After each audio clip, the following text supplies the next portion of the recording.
Allez, on revient pour la suite avec nos invités. Adam Adjorno, journaliste, directeur de publication de Vision d'Afrique, comme Valentin Mayaba, également journaliste, directeur de publication de Le Symposium, et le juriste et analyste politique Gabin Adjao. On prend la direction de Yamoussoukro en Côte d'Ivoire. La Côte d'Ivoire donc a commémoré ce dimanche 7 août les 62 ans de son indépendance avec une grande parade tout au long de la matinée. Les forces de défense et de sécurité dans la principale capitale politique, Yamoussoukro. Les anciens présidents ivoiriens Henri Aimé Kona Bédié et Laurent Koudou-Gbagbo n'ont pas répondu à l'invitation de leur successeur, le président Alassane Dramane Ouattara. Alors, Adam Adjorno, vous avez la parole. La veille, on a vu le président dans son discours habituel à la nation, la grâce présidentielle pour Laurent Gbagbo. Peut-être que c'est ce que les partisans de Laurent Gbagbo n'espéraient pas. L'amnistie peut-être, c'est mieux? De toute évidence, vous savez, lorsque vous êtes dans un environnement politique comme celui de la Côte d'Ivoire, il va de soi d'ailleurs même depuis un certain temps, Alassane Dramane Ouattara est habitué, l'opinion ivoirienne, à certaines de ces réclamations-là lorsqu'il s'agit d'une sortie publique, comme ce fut le cas de la 62e anniversaire de l'indépendance. C'est vrai que ce qu'aurait bien voulu, disons, le parti de Laurent Gbagbo serait quand même qu'il soit donc amnistié. Mais ma foi, lorsque nous lisons un peu cet environnement politique-là, il serait très difficile. Vous savez, ça a été toujours le vœu, d'ailleurs même d'Alassane Dramane Ouattara, de voir que ces trois dinosaures s'effacer de la scène politique. Et je pense que jusqu'au jour d'aujourd'hui, il n'a pas quitté cette opinion-là qu'il a voulu toujours régenter. C'est vrai qu'il a pris des dispositions pour le gracier. D'abord, c'est un pas qui est donc franchi. Je ne sais pas ce que dit la loi ou le droit, si on peut gracier et revenir encore amnistier, si c'est possible. Je pense qu'il faudrait quand même donner le temps au temps. Puisque je pense après la grâce, l'amnistie est possible. C'est possible. Il faut donner le temps au temps. Un pas a été franchi. Au moins au jour d'aujourd'hui, Laurent Gbagbo sait pertinemment qu'il ne pourrait pas plus être inquiété sur cette affaire-là. C'est vrai qu'il est rentré au pays, le droit n'a pas été appliqué comme cela devait être le cas. Et ça également, c'est une autre paire de manches qu'on devait également scruter. Ça n'a pas été le cas, mais je pense que il y a trop de précipitation dans les opinions liées surtout au camp de Laurent Gbagbo parce qu'on va plus vite que la musique. C'est vrai, lorsque Alassane Ouattara a exprimé le vœu de pouvoir rencontrer régulièrement ses prédécesseurs, et il a dit pratiquement ce sont des rencontres aujourd'hui qui sont des rencontres ordinaires, et lors de ces rencontres-là, certains grands sujets liés donc à la politique de la Côte d'Ivoire sont évoqués et naturellement, y compris cette grâce ou l'amnistie, comme également Laurent Gbagbo l'a toujours dit.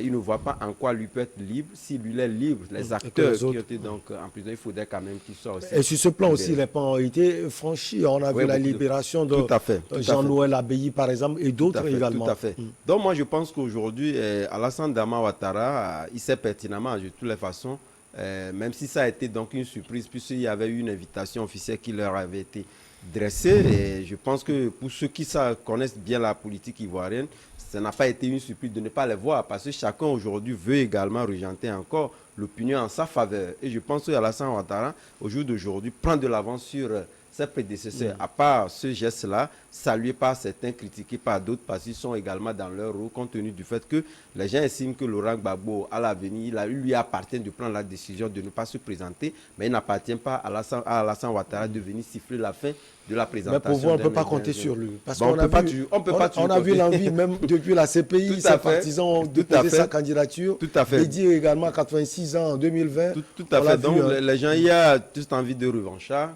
qui taraude l'esprit de ces acteurs-là.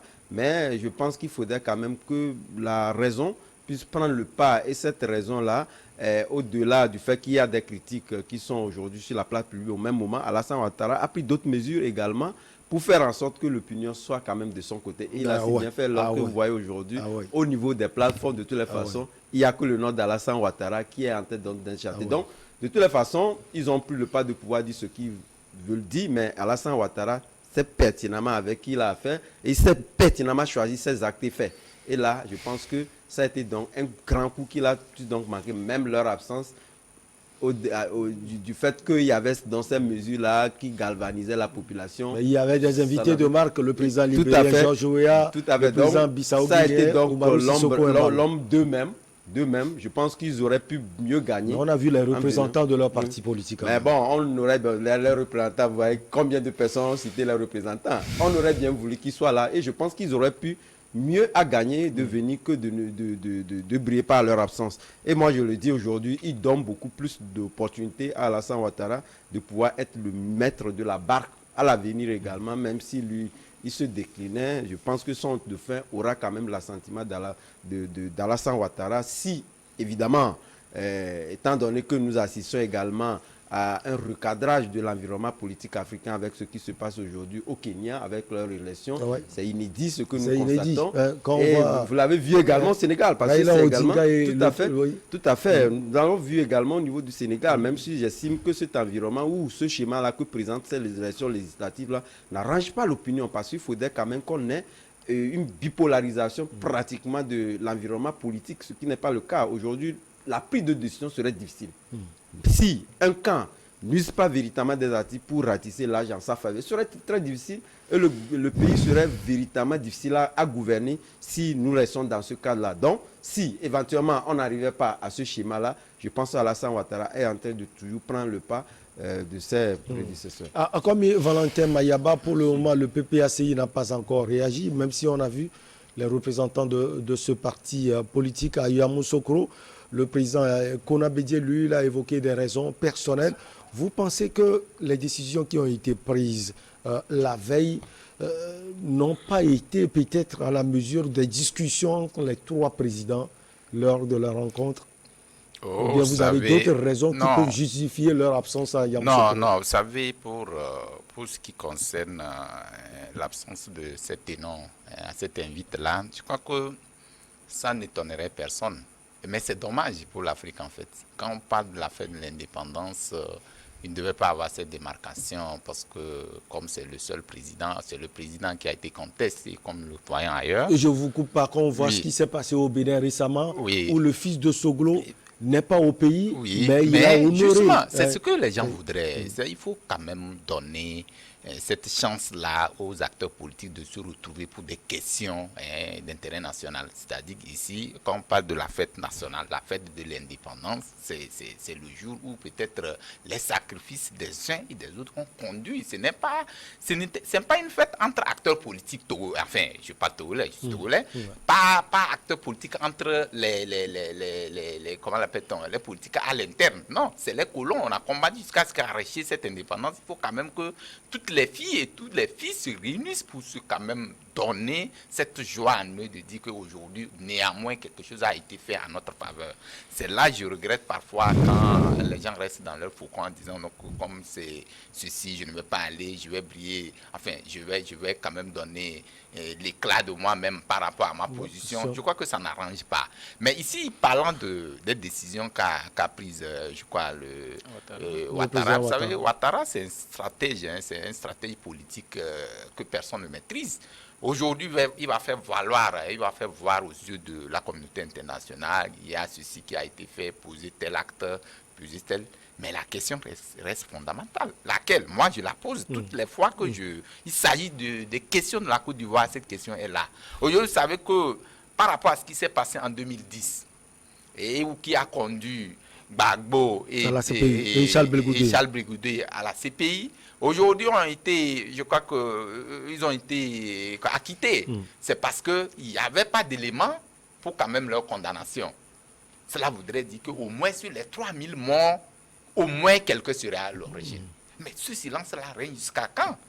Bon, ils ont pris des décisions pour dire que jusqu'à ce qu'il n'y aurait jamais un seul Ivoirien qui serait extradé, enfin, qui serait envoyé à la CPI ou peut-être à une judiciaire hors de son pays pour un jugement. Je crois que c'est se dédouaner, enfin, c'est se donner certains moyens de ne pas être jugé à la fin de son mandat. Parce qu'il y a beaucoup de choses. Donc pour vous, comme Gbagbo, Laurent et Charles Brigoudé sont libres, c'est le président Ouattara et ses éléments. Je n'ai pas dit ça. Il faut quand même que la lumière soit faite autour de cette question. Les 3000 morts, ce n'est pas rien. Dites-moi aujourd'hui qu'on puisse dire que c'est vous qui êtes à l'origine et après on vous dit vous n'êtes... Donc comme l'autre est acquitté, c'est l'autre alors. Alors, je ne sais pas. Dire. C'est pourquoi il faut vraiment qu'il y ait une question fondamentale, où il y ait une lumière qui soit quand même faite sur cette question. Mais revenant sur ses actions politiques à l'interne, chez lui là-bas, vous avez vu même qu'il intervient dans beaucoup de dossiers, même qui ne le concernent pas. Regardez comment l'appelle-t-on, l'ancien président burkinabé est atterri, je crois, au Burkina, malgré qu'il soit condamné, qu'il arrive sans suivi d'exécution, qu'il soit dépêché avec un avion président de la Côte d'Ivoire, qu'il atterrisse, qu'il reparte, qu'il ne soit inquiété de rien, et que c'est sur le territoire ivoirien qu'il fasse peut-être mea culpa pour dire pardon. Tout ça là, c'est des choses, à mon avis. Il est en Côte d'Ivoire. Oui, c'est ce que je dis. C'est des choses c'est des choses qui n'arrangent pas. Où on met la justice dans tout ce feuilleton-là? Je ne sais pas. Quel est le rôle de la justice dans ce... Mais il ne faut pas qu'on ait des justices aux ordres. C'est ce qui s'est passé aussi avec le retour, comme l'a relevé Adam tout à l'heure, avec le retour de Gbagbo au pays qui était... qui était condamné à 20 ans, qu'il atterrisse. C'est au nom de la réconciliation nationale. Au nom de la réconciliation, au moins. Non, je n'ai pas dit ça. Il faut qu'on annonce ou qu'on prononce une amnistie ou peut-être une grâce avant son arrivée. En principe, c'est comme ça. Une fois que vous êtes condamné, vous arrivez, on doit vous prendre. En principe. Pour une justice qui marche, c'est comme ça. Mais vous ne devez pas arriver, vous êtes dans les beaux draps, et un matin, qu'on dise que c'est le président. Mais ça veut dire que la justice doit être quand même une justice aux ordres. Ce n'est pas ça que... Quand nous sommes comme ça en Afrique, je pense que nous allons toujours chercher à avoir aspiré à des démocraties qui ne viendront pas du tout. Mais... ces actes qui posent, à mon avis, bon, c'est des actes à des reliquats que demain personne ne peut qualifier de bon parce que, à mon avis, il a gracié. On devait peut-être attendre à une amnistie, c'est un pas qui est posé, certes, mais les gens attendent des actes plus que ça.